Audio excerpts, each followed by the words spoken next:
Mrityunjay, over to you. Thank you, Rohan. So, as Rohan have already explained that sustainable agriculture, that is our main focus area. And while making our sustainability a strategy at UPL, one purpose we have made very clear, that our main purpose of our sustainability strategy is helping farmers to feed the world sustainably. And that is the main purpose around which we have built our sustainability strategy. And especially in our manufacturing plant, we have adopted a structured approach towards sustainability. And we have embedded the sustainability in such a way that we can transform our business into 1.5 degrees Celsius world. And when I am talking 1.5 degrees Celsius world, means I am talking about the Paris Agreement on climate change. And after Paris Agreement on climate change, in 2016, UPL has embedded sustainability strategy to align with the Paris Agreement and also the SDG. So here in our sustainability approach, you can see that first things we have embedded triple bottom line in our strategy. And triple bottom line means we have included environment dimension, we have included social dimension, as well as we have included governance dimension in our sustainability strategy. And we have redefined and again came out in the public domain and also embedded in our manufacturing plant several management system and policy which can ultimately lead to attain our goal of the sustainability. And some of the policies, sustainability policy, sustainable procurement policy, human rights policies. So several policy we came across, and you can go and see at our website also. We have put all those policies in public domain and also implemented in true spirit at our manufacturing plant as well as in our business. The other important approach we have adopted, sustainability reporting. And every year we report into public domain what we are doing, what all are our material issues related to sustainability, and also what is our target, what is our goal, what we are doing, what we have achieved. So every year we report through sustainability reporting into public domain, and these sustainability reports are third party assured by KPMG and also audited. Another good practices we have incorporated, we have taken the certification of FTSE for Good and also the responsible care certification. And this certification comes to very few. Today, if you see, then very few companies are there who have certification of FTSE for Good as well as responsible care logo. UPL manufacturing plant have this certification, and we follow the audit process. Every year the auditing happens and certificates are with us. Then another credential is, you can see the International Sustainability Rating, and we used to participate in Dow Jones Sustainability Index, DJSI, FTSE, also one of the premium ESG rating agency, Sustainalytics from the Netherlands. And if you see, all these rating agency has rated us very well, much more above industry average. Sustainalytics rated #1 among the all agrochemical companies globally.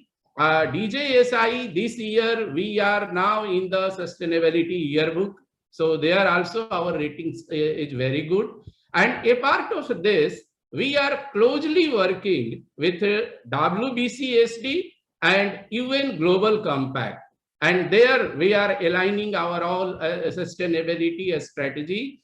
And we are committed for the 10 basic principles of UN Global Compact. And every year we used to report that how our progress are toward the SDG, how we are doing toward the 10 basic principle of UN Global Compact. So next.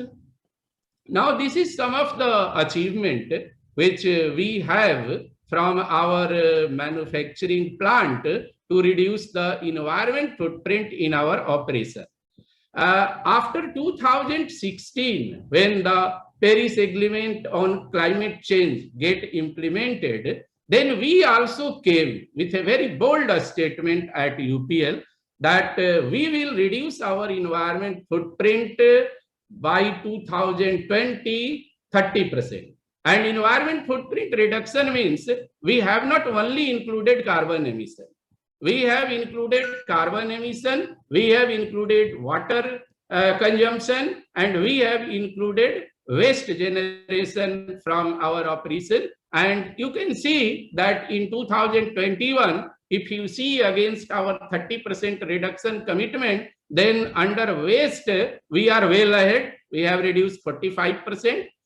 In carbon emission reduction, we have reduced 26%. And under water, we have reduced 21%. And further, we have taken the target, new target to reduce the environment footprint by 2025. And further, we are committed that from 1920 baseline, going ahead by 2025, we will reduce water 20%, CO2 25%, and waste 25%. A part of this you can see on the renewable energy sources. We are doing a lot of work, and today 17% power comes from the renewable energy in our largest two operating plant, one at Jagadia, another at Ankleshwar. On rainwater harvesting, we are doing a lot of work, and almost all our plant, we have a process and the system in place where during rainy season, we collect the rain and treat slightly, and then we use inside our operation. And if you see the zero liquid discharge, wastewater discharge from our plant, then globally, we have achieved 60% zero liquid discharge from our operating plant. A part of this, we are also focusing on our product portfolio, and we are committed that by 2025, our 50% revenue will come from the differentiated and sustainable products. And a lot of product portfolio, we are bringing changes in while making the product. And one very renowned product, Jeba, may you have heard, that product is a very good for the farmers.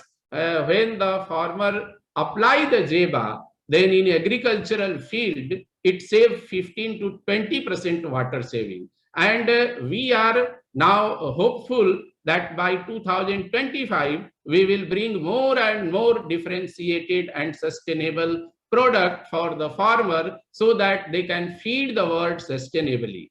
Go to the next one, Erika.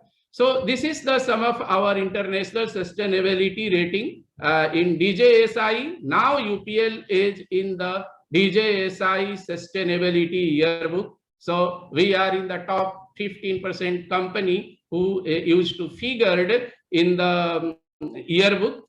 Sustainalytics, which from the Netherlands, one of the premium ESG rating agency, they have rated #1 among all agrochemical companies globally.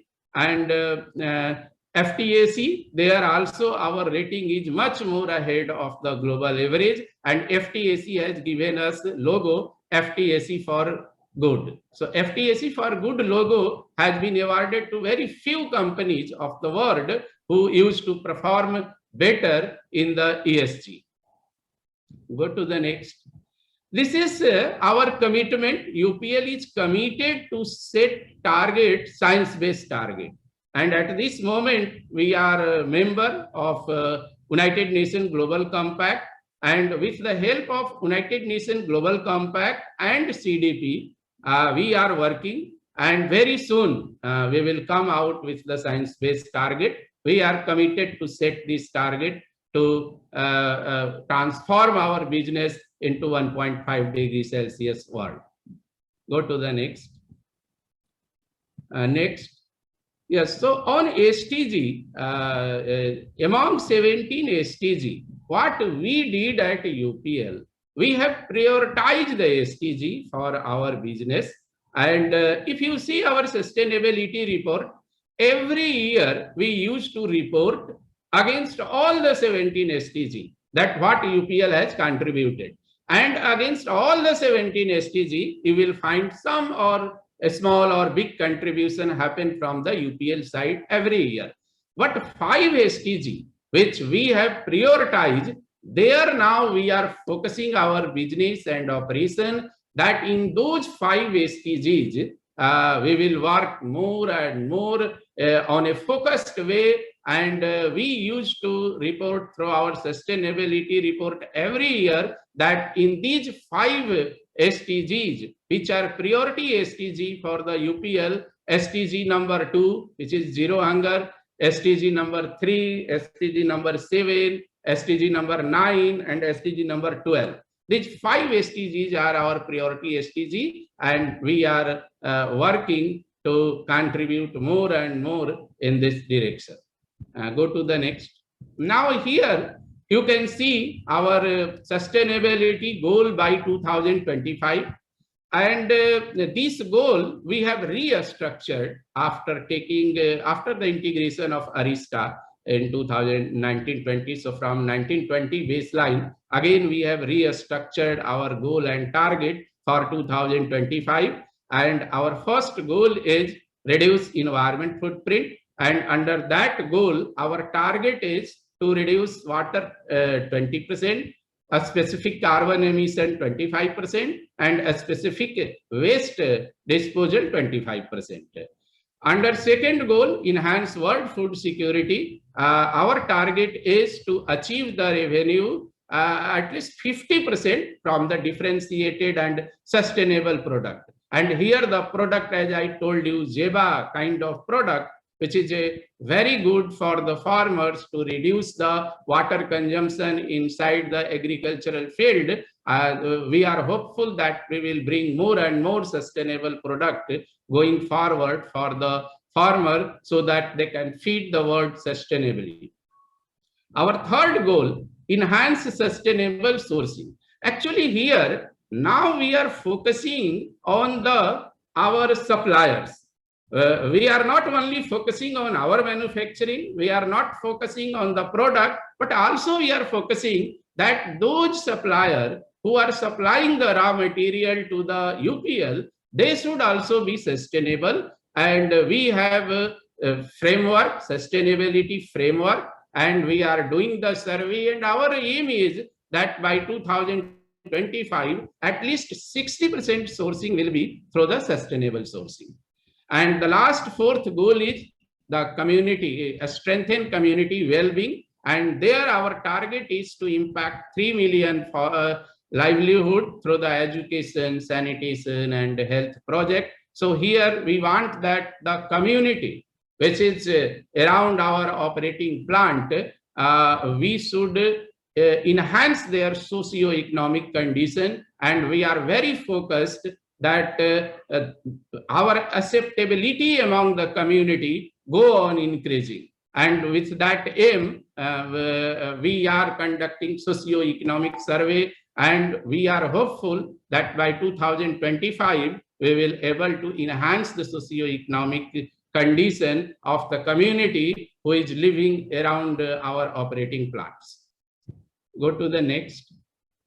Now this is, I think, the more toward how we will achieve our goal number 1, goal number 2, goal number 3, goal number 4. And I will go faster because this is the busy slide. But what we want to show through this presentation, that all the project, all the plan, all the target, all our actions are in place and everything defined. We have communicated to our business, and now we are working, and every year we used to set certain target and also project, and we used to review every month that whether we are in that line or if some corrective action is required, then we used to do. So go to the next. This is the sum of the technology. Actually, we feel that if we want to decrease the environment footprint, then we must have to embed sustainable technology. And one good part UPL has done, that we have created a special cell called Green Cell. And in Green Cell, there are a lot of engineers, biologists, chemists, and they are working only on one agenda, that let's develop sustainable technology through which we can decrease the environment footprint of UPL. And you can see galaxy of technology. In last 2-3 years, we have embedded inside our operation. You can see a scale van. A scale van is a technology which decrease the water consumption in cooling tower. DAF-MVBR is a very good technology to treat the wastewater biologically. Volute is a new technology which is very good for the sludge dewatering. FO technology is a very peculiar technology. You cannot see anywhere. It's first time in the UPL we have implemented. And this technology is to treat the difficult effluent. There are some difficult effluent where higher TDS, higher COD comes, not possible to treat with biological treatment. We have developed in-house one very good technology, and through which we are treating our wastewater which are difficult in nature. Rainwater harvesting, we are doing a lot of work such that we can decrease the abstracted water demand. So I think we will go to the next slide, but some of the few things I have explained here, there are a lot of things to share with you, because we are doing a lot of work in our operation, our business, to embed the sustainability. And I think now, Rohan, I request Rohan to take you through the sustainable farming. So Rohan, you are there? Yeah, thanks, Mruthyunjay.